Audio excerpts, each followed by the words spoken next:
Today, we talk with a very special guest, Pirates top prospect and 2024 first-round pick, Konnor Griffin. You're listening to the Bucko Banter podcast, brought to you by the Just Baseball Media Network. Cue the music. Rockin' 101s, yeah, she compliment my taste. Whiskey in my lemonade, cause I like the way it tastes. Best seats at the Pirates, yeah, they let me run the base. Yeah, my time is like my money, cause I can't afford to waste. Wifey is a lawyer, take my date to my dates. Order steak by the plate, send in case after case. Run my race at my pace, clear the grass of the snake. Joining us now on Bucko Banter, Gatorade's High School Baseball Player of the Year and 9th overall pick by the Pittsburgh Pirates in the 2024 MLB Draft, Konnor Griffin. Konnor, welcome to Bucko Banter. How y'all doing? I appreciate y'all having me on. Konnor, this is a pleasure to have you here. We got you at a right time because you're going to Florida next week. We'll start right off talking ball. What first sparked your passion for baseball, man?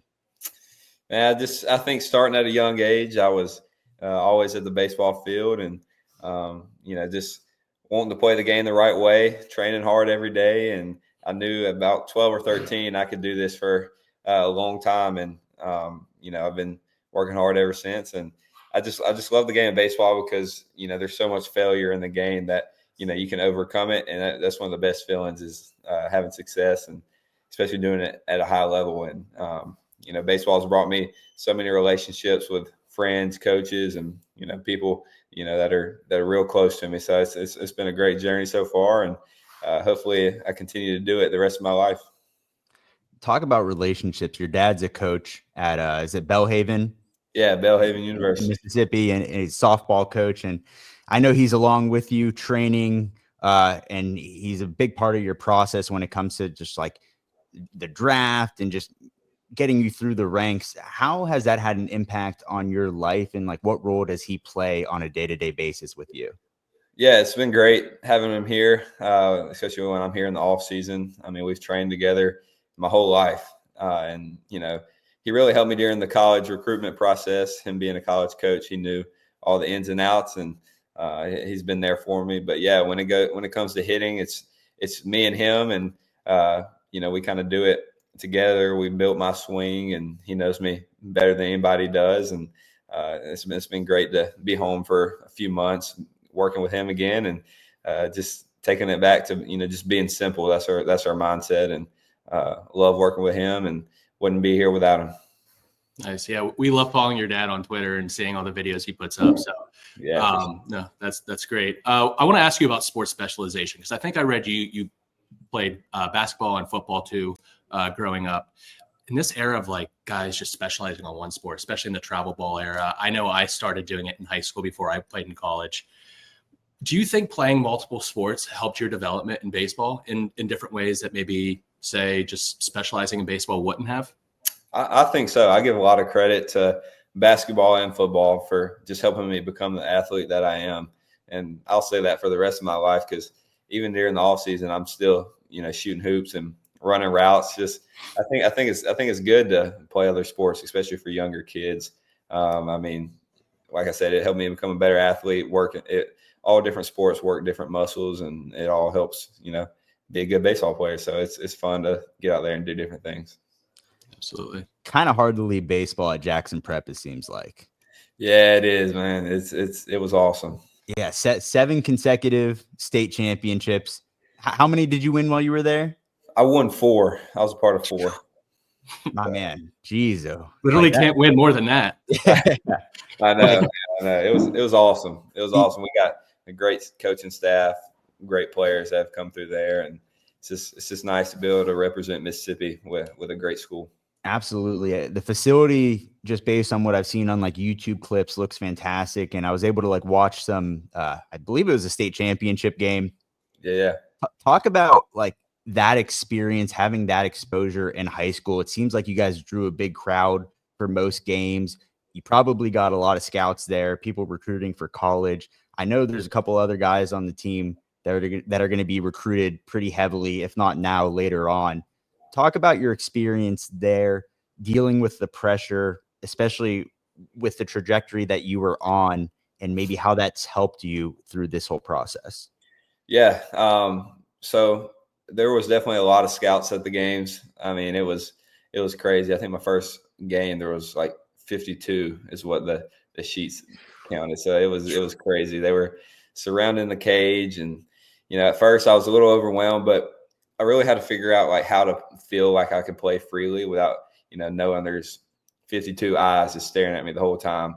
And so when I kind of thought to myself like, let's put the team first, have a team mentality, and when I was able to do that and worry about nothing but trying to win the ball game, like that was what helped me play the most free. And I was able to do that and just enjoy my senior season with some of my best friends. So it was great. We ended up, having a wonderful season. I had a really good season myself, and everything just kind of worked out the way I kind of dreamed of, and ended up winning that state championship and leaving prep with a seventh consecutive win. So that was something that I've been wanting to do, ever since I've been there, is keep that streak going. So it was nice to end it, not breaking the streak.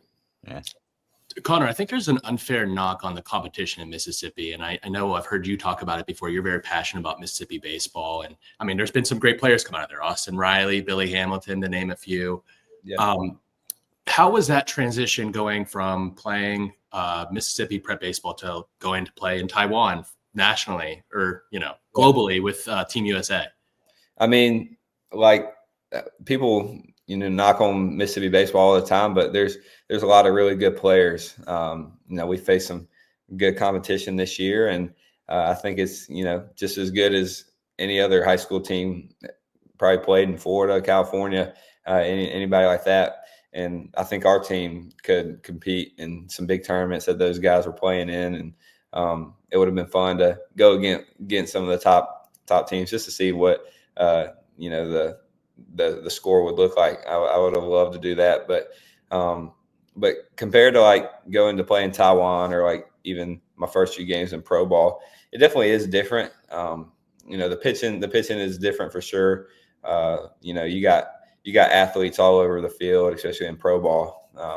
Everybody's good, and there's not many holes in the lineups or stuff like that. So, and I think you could say that about any high school team. There's always going to be different areas in the game that you're gonna have some players that struggle more than others. But in pro ball, everybody's there. Everybody got drafted for a reason, and so I would say that's the biggest difference. Like you can't take a play off. That's how I would put it. Like you always got to be focused in, because everybody can everybody's a superstar now. I was going to get into Team USA, but the passion that you have for Mississippi baseball, and I saw it just from watching you guys play in the state championship game. Tell me this, Konnor. We're doing Oklahoma drills before the game? Yeah, our coach didn't like that too much, but we got some crazy guys on our team, so that was fun. It got me fired up, man. I was like, I know this game happened a while back, but I'm like, I'm ready to go. I know. I mean, that's how we felt every time. They were awesome, especially our younger guys. They really stepped up and brought the energy. Team USA, man. You had 8 guys just this year alone get drafted from that team that you were on. I think 7 of 8 of them were in the top 3 rounds. You played with Levi Sterling, who is also a Pirate now. Yeah. How did playing with that type of caliber of talent help your development? And then have you kept in contact with these guys? Have they helped develop your own personal game going into professional ball?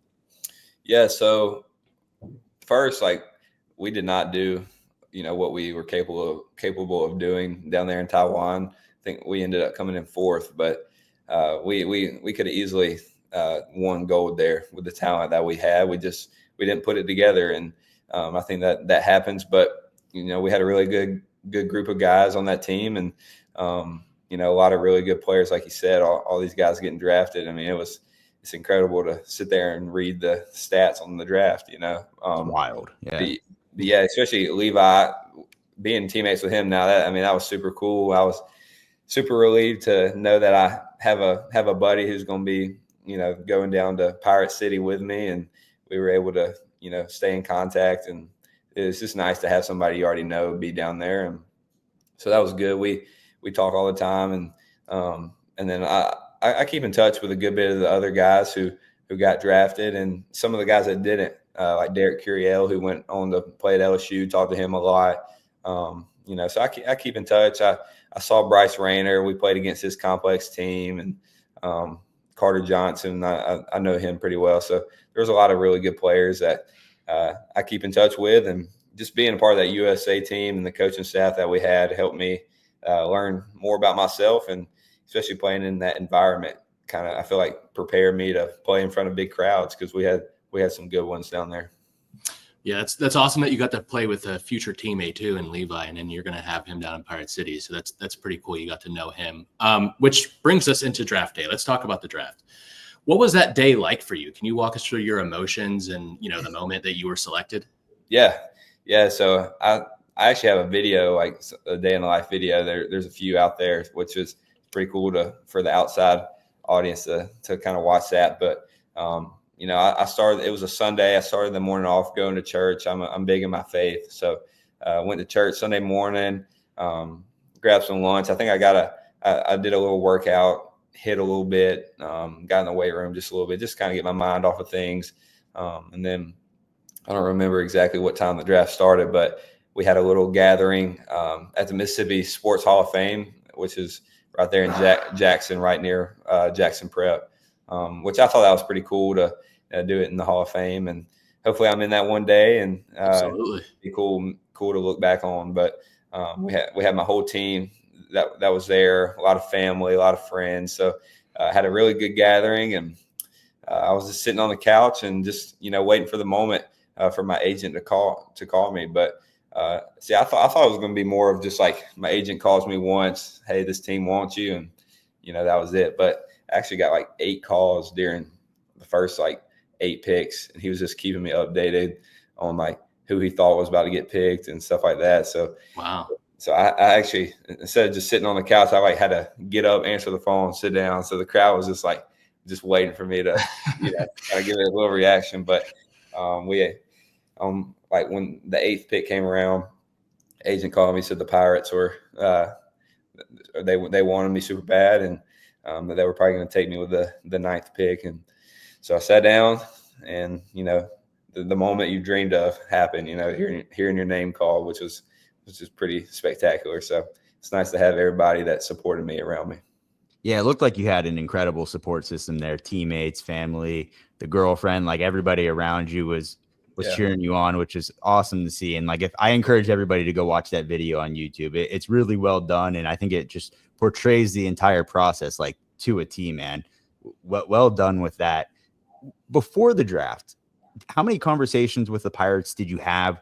I know there's area scouts that you might talk to, and you get kind of a hint of maybe they have an interest in me, but how many serious conversations did you have with the Pirates? Yeah. So we had the in-home visit. And then I met with them at the combine. So I met with the whole front office at the combine. And then the day right before the draft, I did a Zoom with the front office and the player development guys. And you could tell they were pretty interested, but I didn't know what was going to happen on that Sunday. So they seemed pretty interested, but I just had to wait and see. And so that, I would say, once we had that Zoom, I kind of knew I didn't think I was going to get past the Pirates just because of the way they sounded, but anything can happen. Nothing's guaranteed until your name's called. So, but yeah, I would say that was probably the most serious conversation is right before the draft. Did you talk to a lot of teams before the draft? Were there specific conversations that stood out to you? Did you think you were maybe going to be taken by someone else other than the Pirates?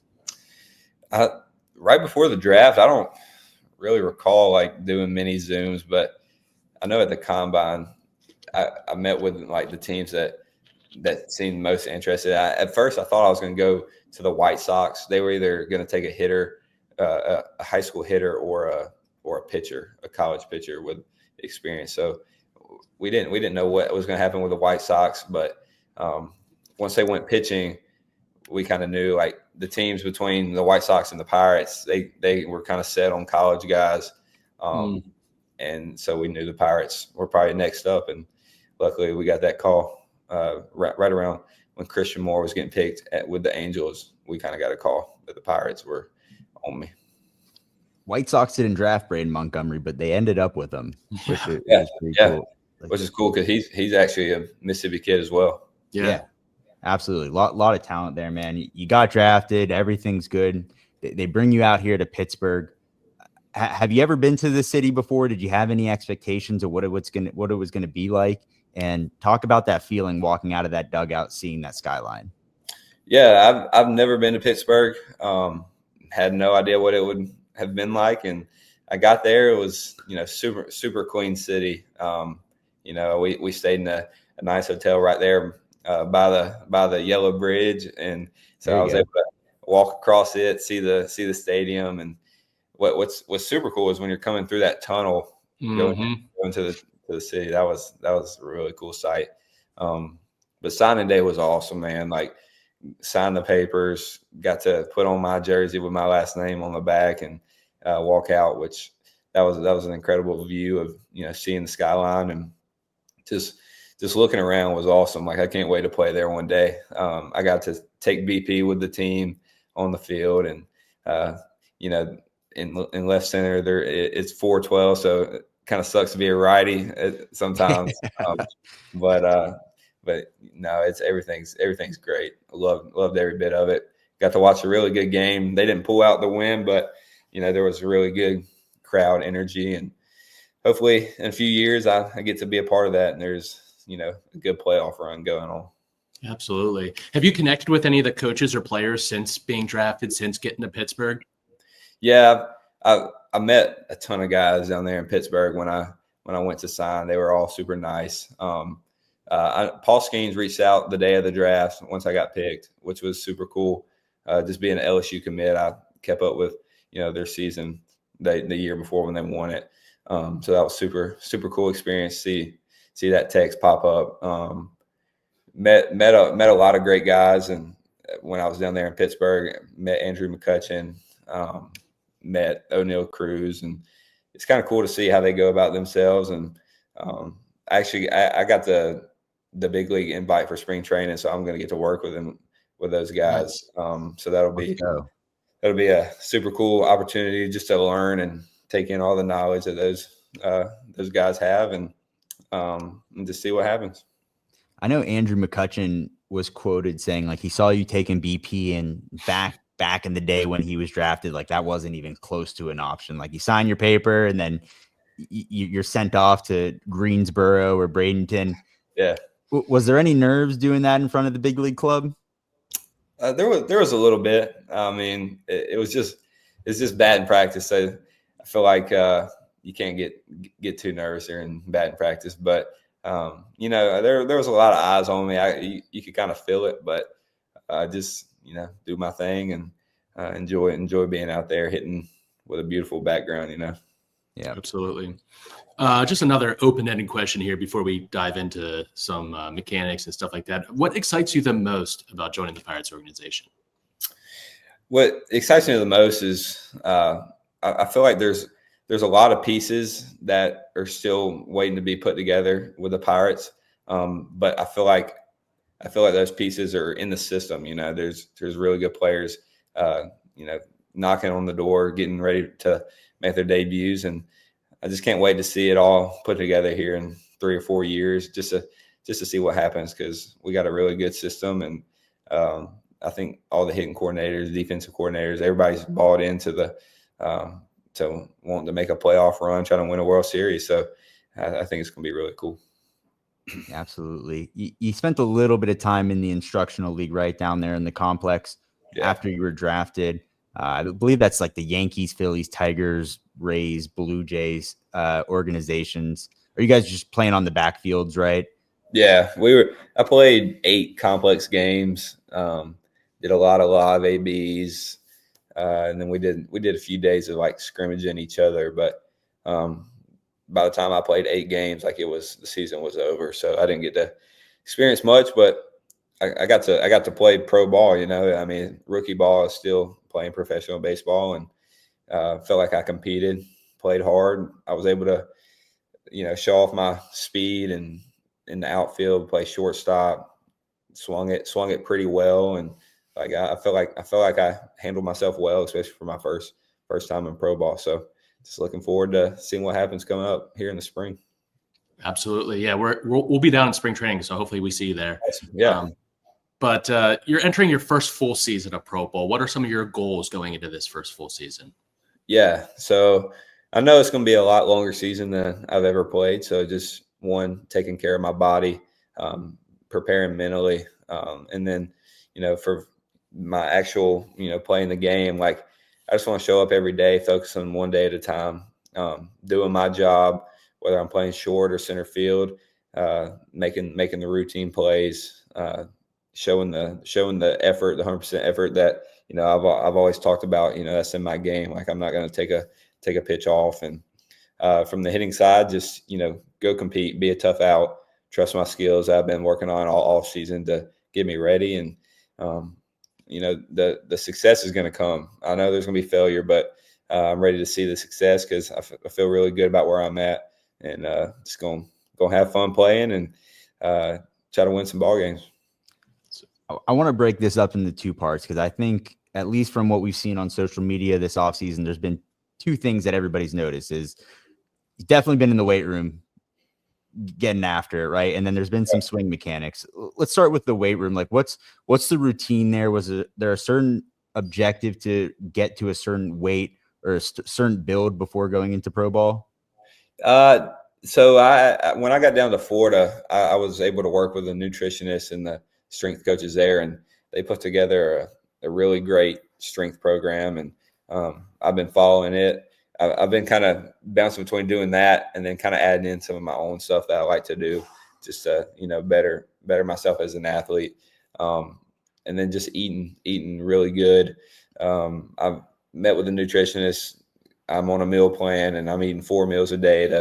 The weight that I'm at like 223 to 225, and that was the goal to get there. Because right after the draft, I think I weighed in at like 212. So I've put on almost 12, 13 pounds in a few months, and just maintaining my speed was important. So I wanted to be I wanted to be physical, and but also be able to keep my speed. So that was what I did, and ate well to maintain that weight, and everything's felt good so far.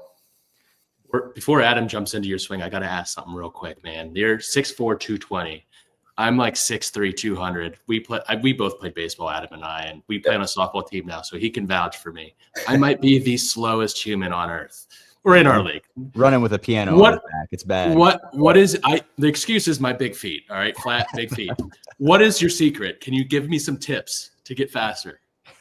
I do like a lot of like banded, like resistant work, pulling sleds, stuff like that in the weight room. I do a lot of like jump rope. So working on my calves, that I feel like stuff like that helps. And then going back to playing other sports, like I love running routes. Like I get out there and run routes and stuff like that. So I think it all just kind of comes together, and my athleticism takes over. Adam, that's what we're doing tomorrow in the gym. Yeah, you got homework, man. It's not going to work. You got homework to do. Konnor, I want to get into the swing. I love talking about this stuff because this is where we really do a deep dive into ball and talk about the swing mechanics and everything that goes on behind the scenes in order to get to where you're at today. You mentioned it yourself in one of the videos I watched. Like people were like hating on the swing if it would play at the next level, and you showed elite bat speed in high school. You're not striking out. You're putting the ball in play. The approach, it seemed like, is like, hey, let's not strike out, contact guy, put the ball in play, good things happen. Is that kind of like where you were at in high school? Yeah, for sure. I wanted to get as many barrels as possible. I wish I would have hit more home runs than I did. I only hit 9. I feel like I could have got around 15 to 20 range. But I got walked a lot, so I got to put that into play. But my average was really good. Was on base a ton. That's why I had so many stolen bases during high school season. Just was getting on base a lot, and but I felt good during the high school season. But I was really just like some of the mechanics side of it. Like I was a lot on my front foot in high school, just kind of trying to attack the ball more than, working off my backside. And that's like a big adjustment I've been working on this off season was keeping my feet under control, keeping that weight on the backside as long as possible. And then also like my intent when I'm swinging, like especially training, like I need to be around 60, 70% while I'm training. Cause in the game, like it's going to be 100. But if you're training at 60, 70, to me, that's like really efficient swings. And so I really learned that when I was down there in Florida, just talking with the hitting guys, because, I like to go 100% all the time. And I was taking some hacks and they're just, trying to keep me to control myself, focus on controlling my feet and my balance. And I feel like it puts me in a good spot. Yeah, because before it looked like, you were definitely more upright. You've widened out the stance, it looks like.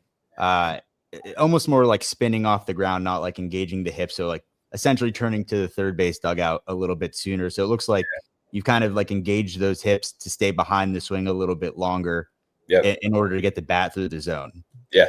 And I'm really focused on like driving that barrel through center field right now. And like when after I make contact, there being like some space in here. And because if I'm rotating towards third, like it's going to be more like that and not you. You're not going to see that space if that makes sense through video. It'd be easier if y'all were in the living room with. It's essentially like the bat is through the zone longer, right? Yeah, for sure. And you're on more of like an upright path. So, that definitely helps with contact, but like you'd assume that it would help with power too. Yeah. I've seen like my backspin has been a lot better. Exit velos. I've always hit the ball pretty hard, but exit velos are looking pretty good right now, and definitely a little higher than they have been. So I've seen a lot of good things from it. I'm challenging myself with high velo off the machine because I'm preparing for what I'm going to see. So right now I feel really comfortable. I'm ready to get down to spring training and do some live ABs, get some live results, and just go from there. Watch some video. Like I love watching my swings and just learning. Me and my dad could sit there and watch video all day and just pick out different things, but we like to keep it simple and just look at the things we've been working on. And main thing is just swinging at strikes, seeing the pitches in the zone, and then we'll go from there.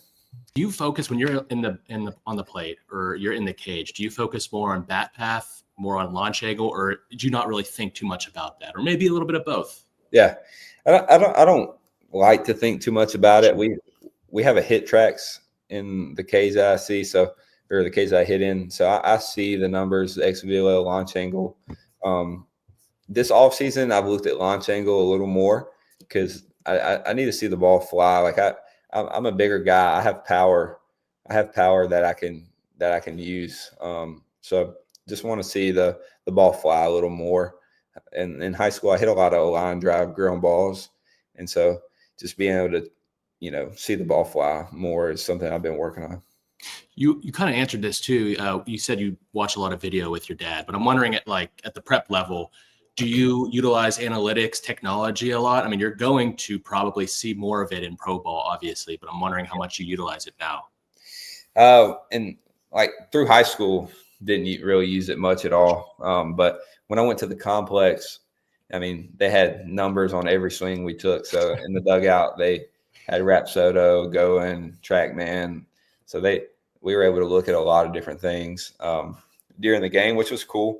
But at the end of the day, like I got to get out there and perform. I can't be thinking about Rapsodo numbers while I'm trying to hit 98. So probably can't think about much when you're trying to hit 98, honestly. Yeah, you just trust your skills, I guess. Yeah, absolutely. With like the things I notice, you're talking about power and adjustments. You're coming up like a little bit more on the heel, which I guess is allowing you to stay back. And then the one-handed finish, where I saw you doing the two-handed finish a lot more. Is that allowing you to stretch out a little bit more and clear your hands from the body? Yeah. See, with the one-handed, two-handed finish, I really think it depends on like pitch location. Like sometimes I do it, sometimes I don't. And I couldn't tell you when I was going to do it. But you know, I like to finish high. Me and my dad talk about finishing high instead of finishing like down by my feet. Because if I'm finishing high, that means I'm working through center field, and then my hands are staying up. So I like when I finish kind of like one-handed, stay high, or even two-handed. But yeah, I like to finish high, which, like I said, means I'm working through center field. I don't want to set like expectations here, but like, we're breaking down your swing this week, and we're looking at everything that you've done. A lot of similarities to Ronald Acuna in terms of like the bat path and the finish right now with the heel up. Is that someone that you've watched or that you're modeling your game after? I've definitely watched him. I don't like to really model my game after anybody. I just, I see certain things people do, and I think about it within my swing, but I like to build my swing. I want to be myself and see where that goes before I'm trying to be someone else. Nobody's going to be someone else. I can't be Acuna. I can't try to hit like him and feel what he's feeling. So I'm just trying to build my own swing and see what happens. Absolutely. You talked about finishing high. Is that also make you more capable of getting that high heat? Because you're going to see more of that at the professional level. And that's a big thing. And with pitching analytics, guys that throw those, high rising fastballs, the high spinning fastballs, does that help you with the high heat as well? Yeah, I would say so. Like I've worked with a guy named Konnor Griffin. He played for the Pirates. Oh yeah. Yeah. And so he's Mississippi guy too. Yeah. He's back.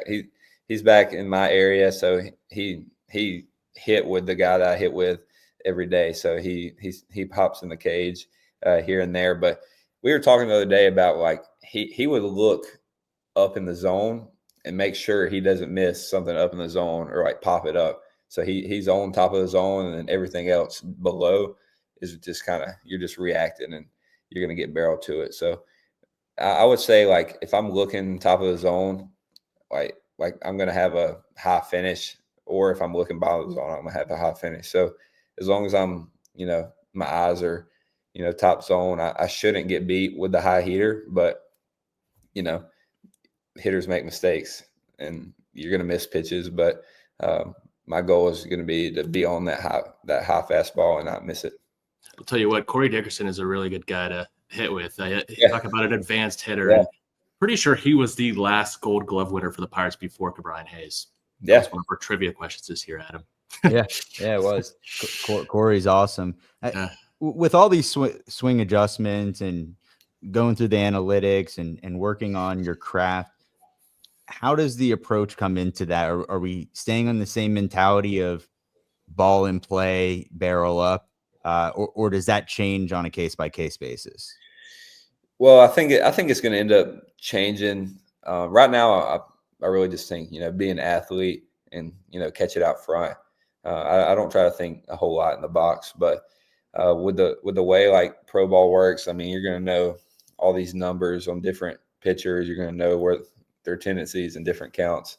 And I think that's going to be a big thing for me to, reaching the big leagues is starting to understand pitchers. And I didn't do that in high school. I just went up there and, trust my skills and hit the ball. But now it's really going to be knowing pitchers' tendencies and different counts and using that to your advantage. So I think my approach will change as I work through those adjustments and figuring that part out. But right now it's really just being an athlete, but I'm sure that'll change here as I go through the spring.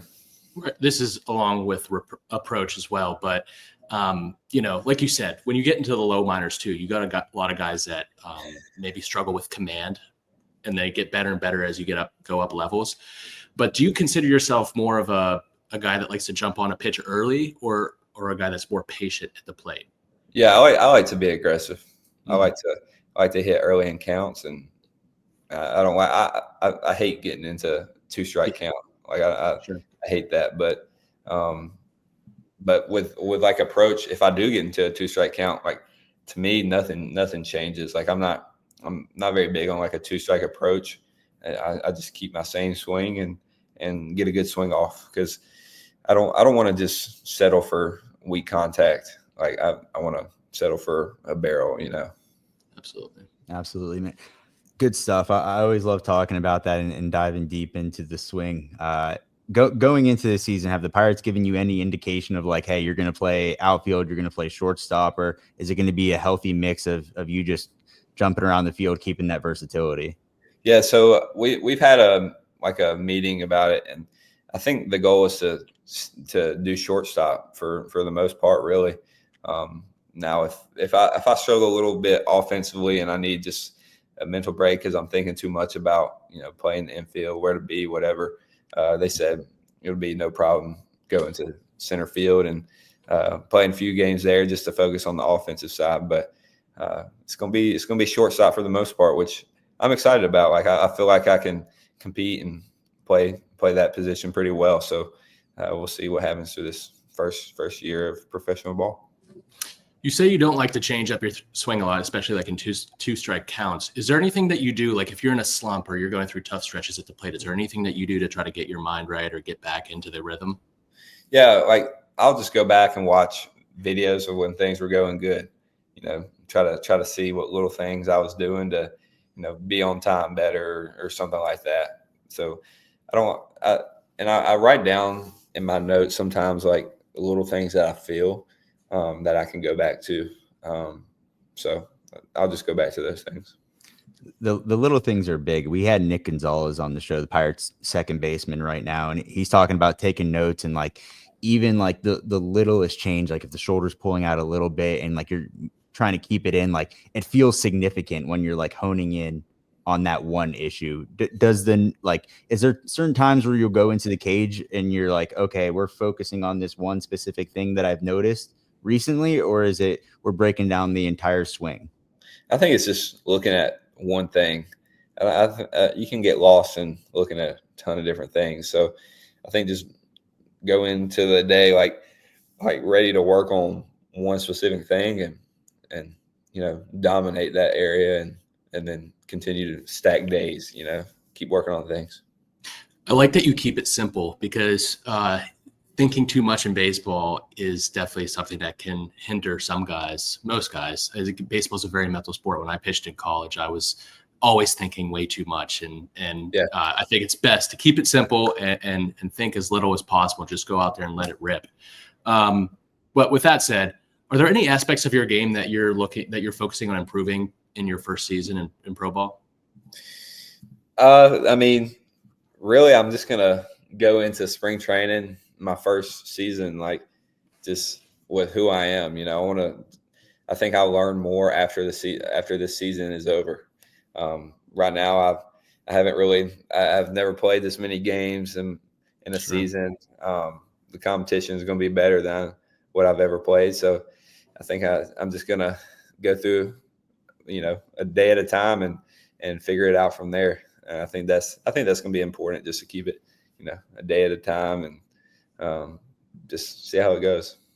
How are we disengaging from baseball? Is it baseball 24/7? Like, are you stopping baseball and then going to more baseball, or are we taking some time for ourselves, enjoying some hobbies here and there?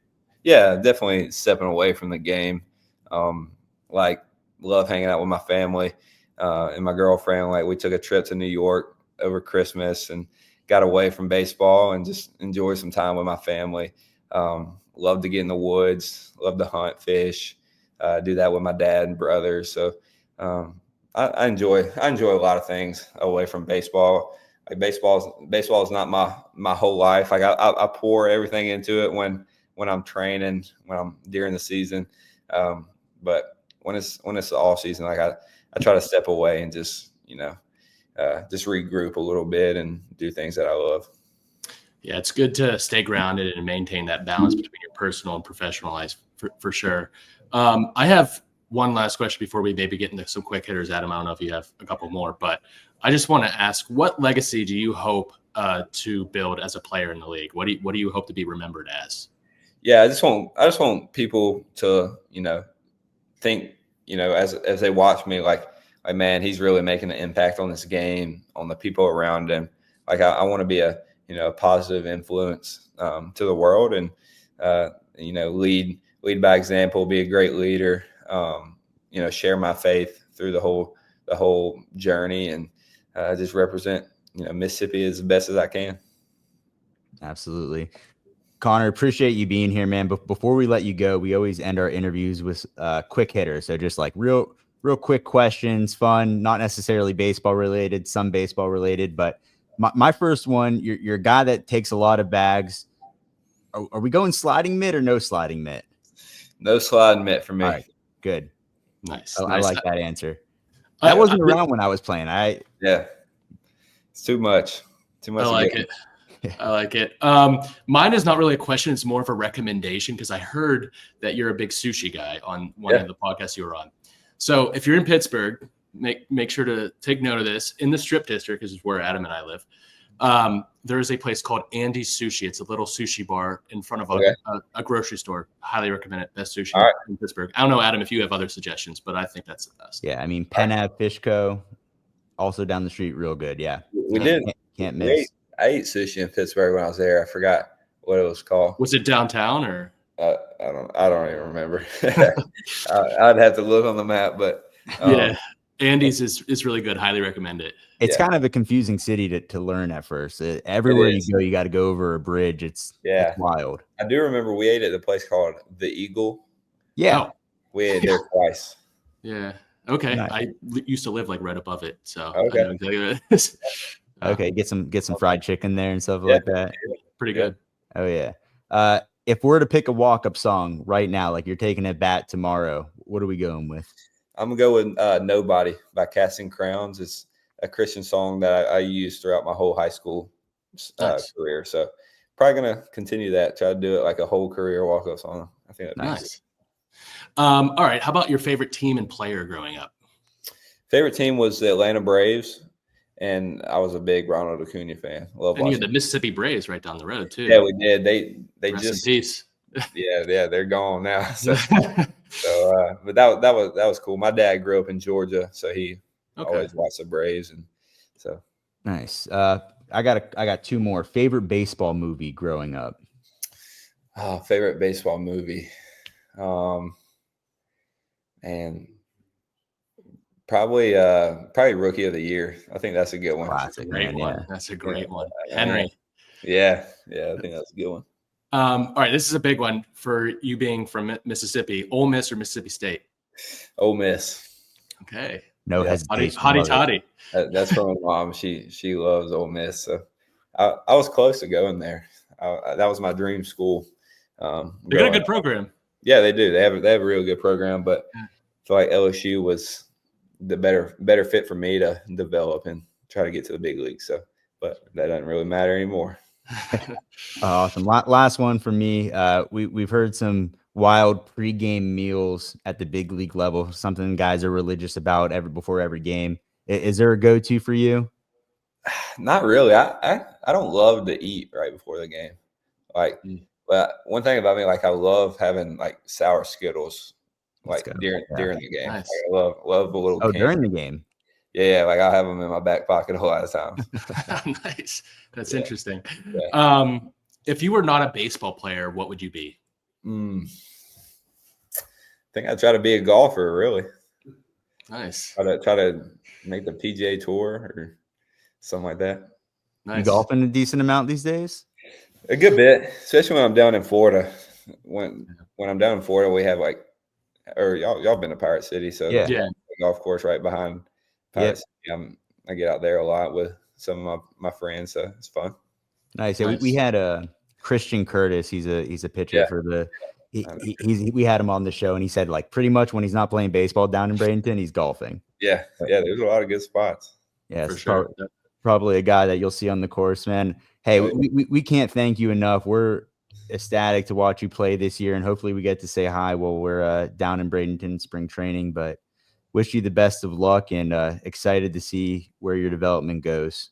Yeah, well, I appreciate you guys having me on. I'm sure I'll see y'all here in a few weeks or a few months. Absolutely. Yeah, we'll see you in Bradenton. Best of luck to you, Konnor, and keep being yourself, like you said, and attack spring training as soon as you get there. So awesome. Well, I appreciate it, guys. Rockin' 101s, yeah, she compliment my taste. Whiskey in my lemonade, cause I like the way it tastes. Best seats at the Pirates game, they let me run the base. Yeah, my time is like my money, cause I can't afford to waste.